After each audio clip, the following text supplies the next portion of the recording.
જસદણનું આલણ સાગર તળાવ ઓવરફ્લો થવાની તૈયારીમાં છે। આલણ સાગર તળાવમાં 31 ફૂટ પાણી ભરાયું છે। આલણ સાગર તળાવની કુલ સપાટી 36 ફૂટ છે। તળાવમાં બાળકો જીવના જોખમે ડૂબકા મારી રહ્યા છે। જો કોઈ દુર્ઘટના સર્જાશે તો જવાબદાર કોણ તે સવાલ છે। તળાવ ઓવરફ્લો થવાની તૈયારીથી નીચાણવાળા ગામોને એલર્ટ પણ કરી દેવામાં આવ્યા છે। દ્રશ્યો ટીવી સ્ક્રીન પર આપ જોઈ રહ્યા છો। સંવાદદાતા દુર્ગેશ જોડાયેલા છે। દુર્ગેશ, આલણ સાગર તળાવમાં 31 ફૂટ પાણી છે। જીવના જોખમે અહીં બાળકો ડૂબકા મારે છે। જી ધ્રુવિસા, જે રીતના વાત કરીએ તો ઉપરવાસમાં વરસાદ પડ્યો હતો, જેના કારણે જસદણની જીવાદોરી સમાન આલણ સાગર તળાવમાં નવા નીરની આવક થઈ હતી। કુલ 36 ફૂટની સપાટી છે, તેમાં 31 ફૂટ લગીનું અત્યારે પાણી જે ભરાયું છે।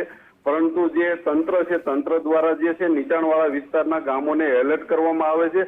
પરંતુ તળાવ ઉપર તમે જે રીતના દ્રશ્યો જોઈ શકો છો, દ્રશ્યોમાં દેખાય છે કે બાળકો છે એ જીવના જોખમે ત્યાં નાહી રહ્યા છે અને ધુબાકા મારી રહ્યા છે। હજી તાજેતરની જો થોડાક સમય પહેલાની જ વાત કરીએ તો ટીઆરપી ઝોન ગેમમાં કેટલાક બાળકોને જીવ હોમાયા હતા। પરંતુ આલણ સાગર તળાવ ઉપર જાણે તંત્ર જે કોઈ મોટી દુર્ઘટનાની હોય તેવા દ્રશ્યો સર્જાઈ રહ્યા છે। જી ધ્રુવિસા। જી દુર્ગેશ, જોડાવા બદલ આભાર આપનો। રાજ્ય